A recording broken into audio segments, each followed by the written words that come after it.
My name's Jacqueline Taggart. I was brought up near the Berry Hills called One Hill, and I'm about 2 miles away from there now, down my granny's always lived, and in Killycloney area. Side out, and I am one of 7, so we kind of all made our own kind of entertainment. We had our own anything that we got out to in the country. It was there wasn't as much as what there is now. Like there's dancing and there's everything now. For us, it was Sunday school on the Sunday and Girls' Brigade. That was basically all that we really got. We didn't get the piano lessons or anything, dancing, all that. But do you know, when you stop and you think back on it, you think you were hard done by, but they were good days. They were good old days. We were made to go out and help on the farm, which passed the time, whatever. Friends come over to your house. When there used to be sheds up the back, we used to go and raid Mummy's hot press and go up to and take blankets and curtains and everything. Me and a girl, Lillian McBride from Donaghmana, we had a wee Wendy house out the back. So we made our own entertainment. And we had bicycles, no games, no video games or anything like that. At the front of our house was a wee concrete yard part, and we used to play tennis. We used to put a net across, play tennis, and the neighbours would have come up and we would compete against each other. Or we would play ball up against the wall, or we had Ludo and Cluedo and... Oh, you're asking me that. You see, I never really socialised as much as my older siblings. When it got to me, Mommy got the sensible one then, but as for the socialising where I would have went, whenever it was at school or after school or whatever, we would have went up around the Hunting Lodge, up in Barnescourt, and then, but years ago, Mummy and Daddy, whenever a certain age they always went out every Saturday night. They would have went to the Hot Lodge or whatever. Mummy was a wild sales or ticket sales person, and we would have went around with her. And then I was friendly with Christine, who's one of the owners, as you would know. And then Christine and I would have went into the front room and stuff like that. And Mummy then would come back out. But usually mainly Hunting Lodge, whatever, or they would have put, my Wayne's laughing at me now and I say discos, and like Ballylaw Hall and stuff like that. They would have done discos and all that, and we went to them. But I never was one who went to the local village to go out, but my older siblings did, but I never did that. I never would have there. Right, man, he was quieter. My mother was very active and all that, too, and loud. But Daddy was always quieter. But when he spoke, you listened to him right enough. But yeah, Granda was always known as the quiet man. But Mommy would always say, "Your daddy will kill you. You'll get out of do this." But Daddy was a quiet-natured man. I went out and socialised as well too, and knew a good lot of people and all that too. Hard worker, definitely was a hard worker. He would have had his wee times. He was, to say that you worked on the farm. He got up every morning and he had his wee routine of going out from the morning early, and he was on for his dinner 12. Had a break, back out again. He had his routine of doing his work, and doing different wee things as well too. It's hard nowadays. It would be hard to kind of do that. You know what I mean? You go out to work now. You usually get on a car and head off somewhere or something. But yeah, no, Daddy was a hard worker too, but a quieter man, much quieter man. But she was a character. Mommy's wave, everybody will know what Mommy's wave was, but I'm not going to tell you in this what Mommy's wave was. If she would have met anybody, he said that, that was her out the window, and all they did, they never took it as offence what she done. They just laughed and went on, says that's a wild woman there, too. But and she knew everybody. The one thing about Mum, if you were at the bottom of the road and somebody's at the top of the road, she knew she would be out shouting up at you. She always was.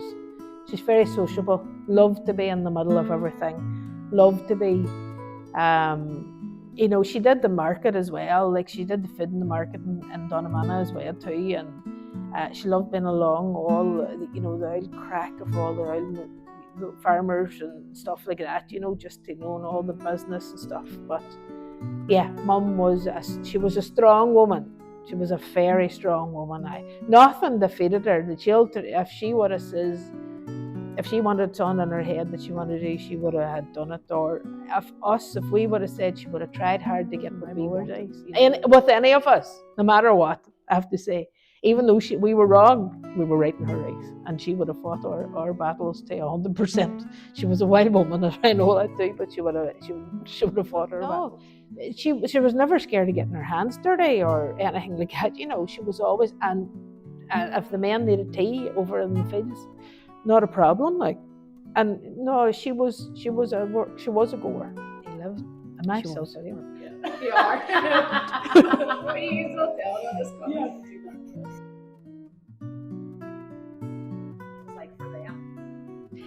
Well, again, they were all quite close by to where Lundy Hill was. Mummy was the Rock, is what you call it, where she was from, and everybody knows it as the Rock. And my grandahall died before I was even born, but I hear loads of stories and all about him, and apparently Mummy was his wee watch out, because Granda liked to go and sneak away now and again and go to pubs, and my ma was always the one that was the sneaky one and took him, and she was always, they always said that Granda had Mummy spoiled, and I think he did too, but she would always look out. Every time you seen Granda, you would have seen Mummy. She was brought up in working on the farm. Mummy was never a house person. She was always outside. She loved being outside and doing outside work more than she would have done inside work. Daddy, he was from where I live now, Killyclunny. Again, another farming background, just hard working, out working on the farm all the time. As were they all. Taggart, they would have went to Killyclunny Orange Hall. Would have been where, and I think Daddy at one stage told me, I think he was baptised in Killyclunny Orange Hall. Yeah, were they brought up much? We'd moved on in our times, yes, from Mummy and Daddy's times, but not as big a change as what they have from me to my kids. Because a lot of people known as Keys Farm, it was McBride's beforehand, then Keys. But then it was always known as, Granny Key was always known as a great host. See, if you went in, you had a cup of tea sitting in front of you, and she was a great baker. And I remember always going into Granny's, and then she had the wee pantry out the back, and she would have, every Friday, she would have done a wee bit of bacon and all too. She went got her groceries every Friday, but come back and did her bacon, and then she had tin boxes, and she used to keep them in the tin boxes in the pantry. And then under the wee larder, is what she called it, was a wee bit built into the wall. And used to always love going down, and Granny used to bake the buns and all too. So Granny was a great, people visited, even though she was away out, everybody came and visited Granny Key all the time, you know. And she was also the one that was, if there was a family gathering, either the Keys or the Blairs, they all came to there, or Granny always would have took them in, you know, too. But it was always a great place known for, that Granda used to do pigs, and Granny was turkeys. Great place for the turkey, for Christmas time turkeys, and Granda with the pigs then years ago. But yes, good social place. My house, again, you would need to be asking my older siblings, but I can't remember. Apparently there was 3 sets of stairs in my house, and there was a servants' quarter. So if only the walls could talk in that house, I'm sure there'd be loads of stories. But I do know the refugees, whenever the war was, they came down from Belfast, because down at McCourt's in the Lower Town Road was Donamana train station, you called it. And then a lot of they would have come to there. So there was, I do remember of the 3 sisters, well, Rita, she stayed here. She married Harry McCrossan. There was Rita, Nora, and Kate. And I think it was Whitehead they were from, in Belfast. And then Rita came down, and then she met Harry McCrossan. She married. But Rita, they were brought to our house, to the house that I live in now, to stay there, because to get out of the cities, they came out to the country. So then Rita then married a local man. But the first year of their marriage, and now this is a story, Granny Key told me that the first year of their marriage, they lived in the front room of my house, one of the front rooms of my house. And then they moved on then, but they then settled just down at the Ballahela Road, just down the road. And Granny and Rita was lifelong friends then. Linda was older, but Granny always, she always had a breakfast ready for Daddy, and she always made him scrambled egg. And but Granny would have made it about 6:30, 7 in the morning. And there used to be a stove, and then she would have set it on the top rail of the stove. It was usually nearly cold by the time Daddy got it, because it was about 9 o'clock before we went down to Killyclinic. But we used to love going down because Granny had all the she used to bake all the time. We would have got our wee glass of milk and our wee buns and stuff like that, too, down to Granny. Right, my recall of all the Orange Hall, right, there were 7 of us in my family, and one stage there were 6 of us in it at the one time. And I started off being a drum major. My eldest brother, he'll tell you anyway, he was the first drum major, and I used to go out along with him. I was the wee cute one, used to be then walking beside him. And then I went on and did piping. So, and then my other sister, the eldest sister, she did the. There was no dances or anything in it then whenever I came around, but there was always rickety wheels. And I remember our house, our very front room, full of stuff, because Mama and Daddy put their heart and soul into that hall, and to keep everything going. They would have got all the prizes and all, and they came from afar to our rickety wheel, because it was really good rickety wheel. At one stage you used to have the bean bags. There was dart throwing, there was bean bags, there was brick and brack. They had different stalls at one stage, and then it ended up then being just it was a good social place. Like, it was always socially, in that way of, but not dances or anything like that.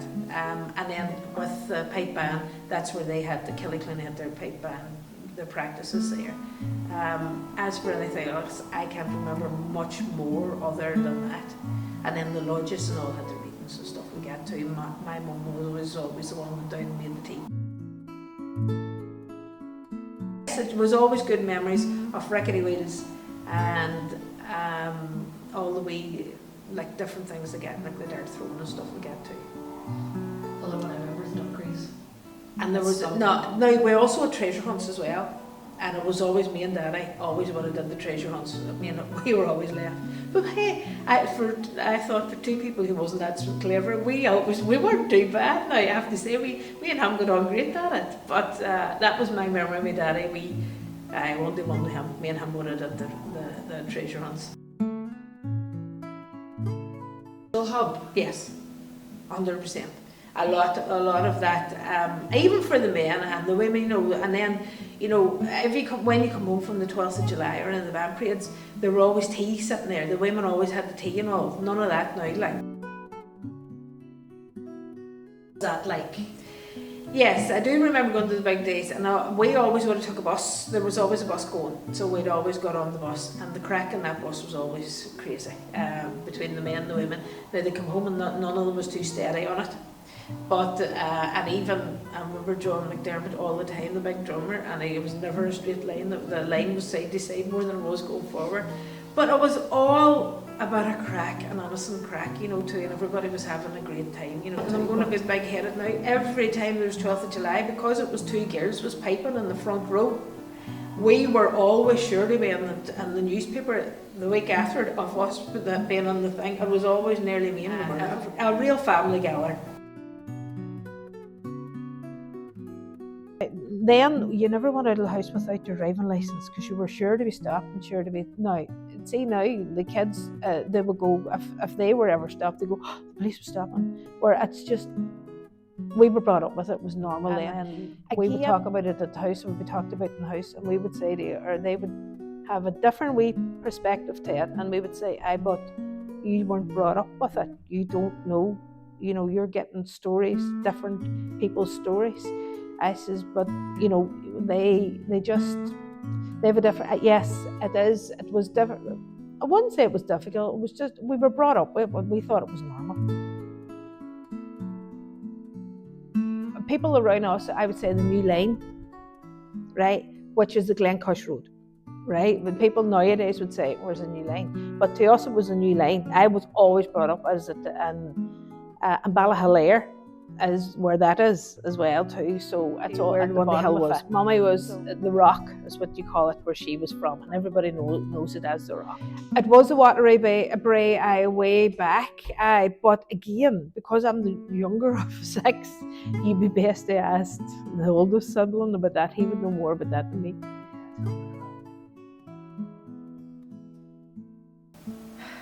My great uncle, Wally John Hall, was, I don't know if he was an iconic, but he's a man I don't remember always. Probably because it was Mummy's uncle, and my mother used to be loving the car, and if she wasn't in Donaghmona, she was Donaghmona. If we ever passed, Wally John lived just down from the rock where Mummy was brought up, and he was a wild man for a big cowboy hat on him.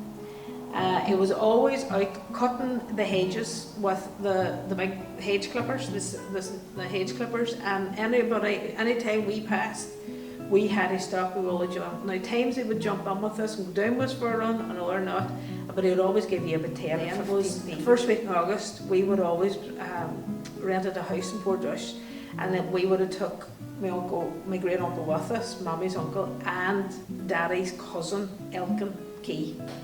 He was a big thing in our house. Elkin would have came on a Saturday night and a Sunday to ours, and a Sunday afternoon Elkin would say, do you just want to go a wee run? Now, there was no thing of seatbelts in the back seat years ago. You know, we were piled in like elephants, as they say, in a minute. We were always piled in, and Mummy would have done a picnic. We would have headed off, and she would do it like a gal, and then we'd headed off. We may have went to Portrush, but if not, we went up around the country states, and you would have heard Daddy saying, they would talk about, that's some barley there and all that, but it was all, it was but great crack as well too. It was all good like as well. Orweans probably would hate that nowadays, but we loved it. We didn't realise. And then whenever the hay, or they were doing the hay and the barley and all, and they were baling, it was all small bales then. So Daddy would have let me in the tractor. I was allowed to drive and steer the tractor as they threw on the bales and stuff. And then if the men was there doing the heavy things with the baling, Mummy did the teas. So we went over and into the fields and brought the men the teas and all. You know, back then we thought it was a bother, but you know, it was good old crack then back then too. Well, you have to believe in the cure. If you're going for a cure, you have to believe that you're going to get a cure. If not, it'll not work, they always said. And my mother had a cure. She had the cure for the whooping cough. And they say she got it through, and I think my Aunt Ray had it as well, too, but she didn't make use of it. And what it was that Granny, my Granny Hall's maiden name was Hall. So if Hall married into Hall, they always say one of your children will have a cure. And they always say the 7th, but there was only Granny and Ray. Well, there was another 2, but I remember people coming to the house, and Mummy, they would either ring or say to her that she was known to have the cure for the whooping cough, and she would ask the child's age, but you were not allowed to thank Mummy. Mummy said, if you thank me, you will not, the cure will not work. She says, you don't thank or whatever. She goes in, and I know what she did, and I know how she done it, but it had to be from her. And then she goes to pass that down. Now I know what she's put into it and what she does for it, and she's told me, and I've seen it loads of times. But I don't know if that was her, to be quite honest, passing that down to me, or what way you would have done that. Like, do you know what I mean? And I don't really know how she knew it either. I really went into that. They said my mother was a doctor or what. I don't know which one of the two it was. I don't know.